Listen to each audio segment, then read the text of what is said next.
Welcome back to WAC First Strike. I am your host, Jason Berry, and today we have some very, very special guests from our track team. Do you guys want to go ahead and introduce yourselves? Greetings, everyone. I am Kirk Dawkins, a fourth-year business administration scholar hailing from Kingston, Jamaica. Greetings, everyone. I am Tara Bert, a criminal justice student hailing from Hanover, Jamaica. Greetings, everyone. I'm Garfield Ellenwood II, Director of Cross Country and Track and Field, Florida A&M University. Absolutely, and they introduced themselves, but I want to go over a couple of awards that they recently just won. We have Kirk, of course, who is a multi-time SWAC champion, just won gold in 800 and the mile race. We have Tara, who is awarded the most outstanding performer for the women, of course. And then we have our coach, who is a multi-time coach of the year and just recently won coach of the year as well. How are you guys feeling about a week after SWAC championships? What's the morale? What's the conversations about? Who wants to go? So for me, it still feel like a surreal feeling, Yeah. to be honest. It still haven't hit us as yet that the girls actually won. The preparation was there. It was just the girls going out there and doing it. The guys, they came third place overall. We came third. That was the highest position we ever gotten in the SWAC since Coach Garfield Ellenwood has gotten here. So it's just a happy feeling. It's just a tremendous feeling. We've been doing good and we've been celebrating. That's good. From y'all two, what's y'all perspectives? To be honest, I'm just grateful because the team we had, I know that we could have won. I had high hopes in them. So to know that we went out there and did our best, it's really a great feeling. Of course. And for you, Coach? It's just a testament to where we are, where we're going as a program. This is our third track and field championship, as long as we also had one in cross country. So right now, it just shows that we're going in the right direction and we're building something that's going to last. Absolutely. And you mentioned cross country. I wanted to ask you a question about that, Tara. I know you compete in both.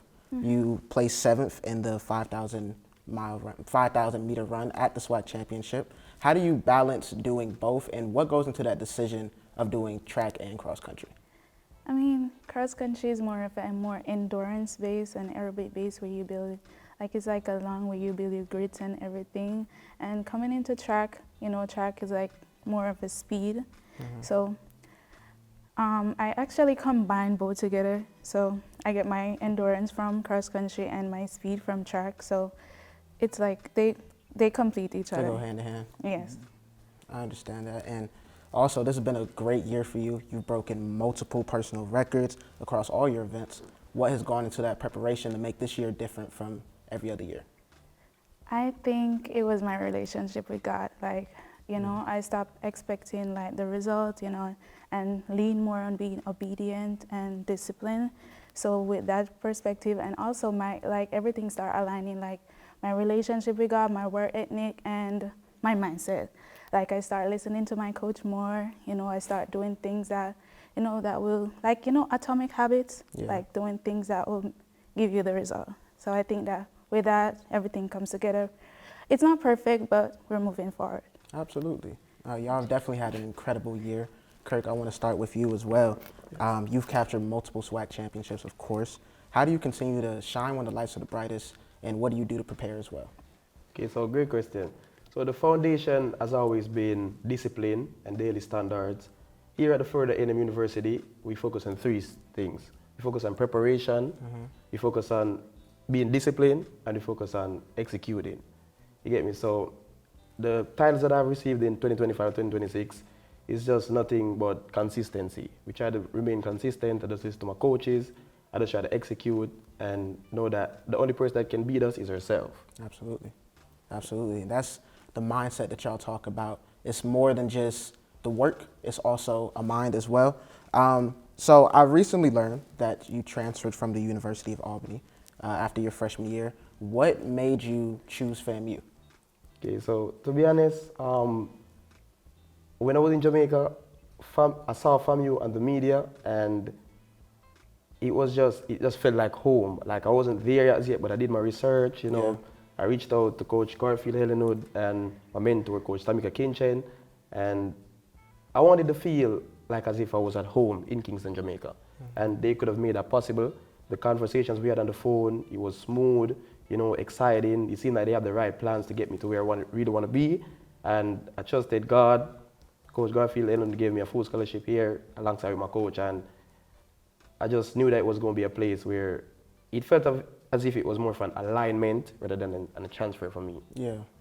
Yeah, y'all both mentioned God. Y'all are both born in Jamaica. How does it feel to like carry that with y'all? And does that push y'all to do more?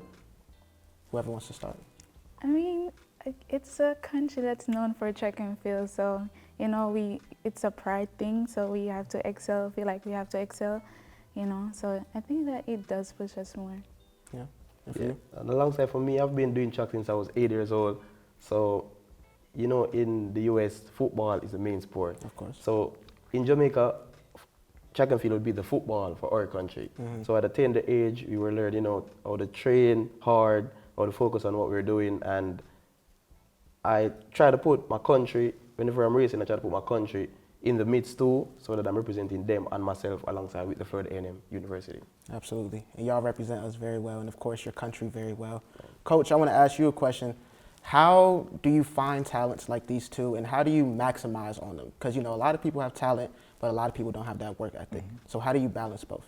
That's what it's about, finding. Of course, you're going to be looking at times and things of that nature, but you reach out to people that you know, ask about the athletes that you're recruiting, their character, their work ethic, things of that nature. For me, it's work ethic, then the talent. You know, of course, they have to have something, but I'm so big on if you're going to work, because they always say talent is dead if talent doesn't work. So for me, the conversations we have is always about, this is the expectation. We're not accepting anything less. Can you handle that? Because a lot of athletes these days can, and then some can't. I'm very transparent. I'm upfront. I tell them very hard, so they know from the beginning, again, this is what we expect.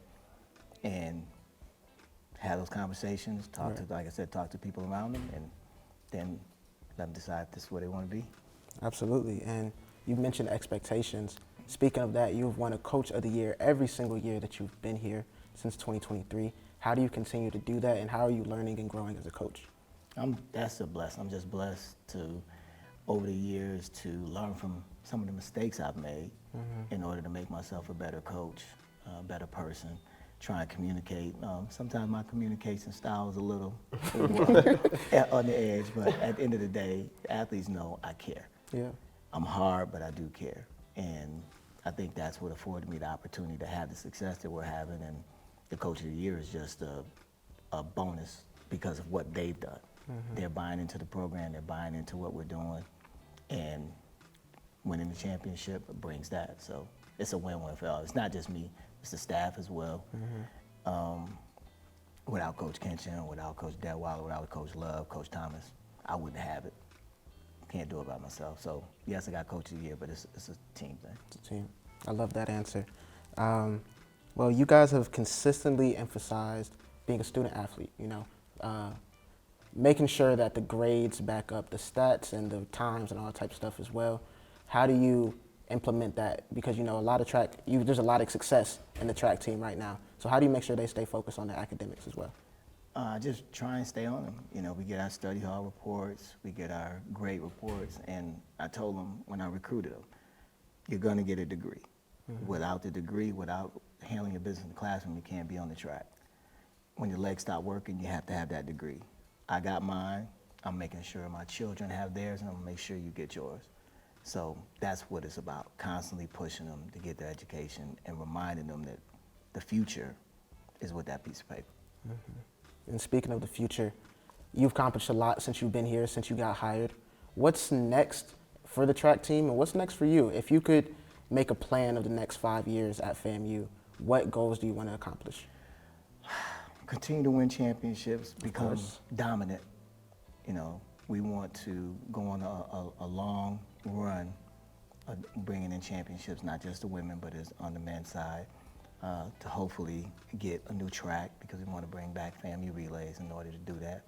we're going to need a new facility, and just increase the awareness of the university using track and field. The platform to track and field allows us to be on the national level, which brings notoriety to Florida A&M University. Of course. Well, I appreciate y'all time. Kirk, I actually have to ask you about the viral picture that's going around right now. What was going through your head when you were passing him, and what does it mean for that picture to be all over your social media? I know people have been hitting you up about it and stuff. Yeah, so to be honest, it's a very erratic feeling, I would say. As it relates to the viral video, I'm not on Twitter, so I wasn't really, it wasn't made known to me until my teammates showed me the video. They were like, Kirk, did you see yourself? I'm like, nah, what happened? Saw the video, I saw it went viral. It moved like from 200,000 views to like 1.5 million a day, Yeah, and I was like, what? So it's just a testament of the hard work that we've been doing here at Florida A&M. You know, as it relates to execution, it was just me and my coach Tamika, we planned, we know the strategy. I can't really say it on here because we might race again, but it was just, you know, trusting myself, trusting my workout, trusting my coaches, and just staying patient, because track and field is a very patient sport.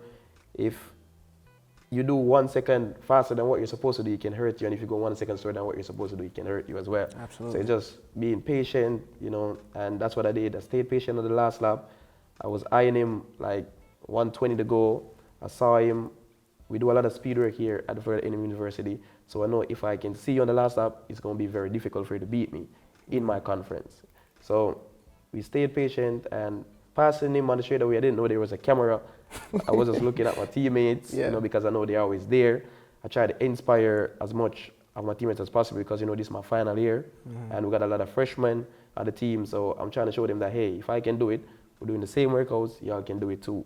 So passing on the home straight was just a glimpse to my supporters and my teammates to know that, hey, I got this.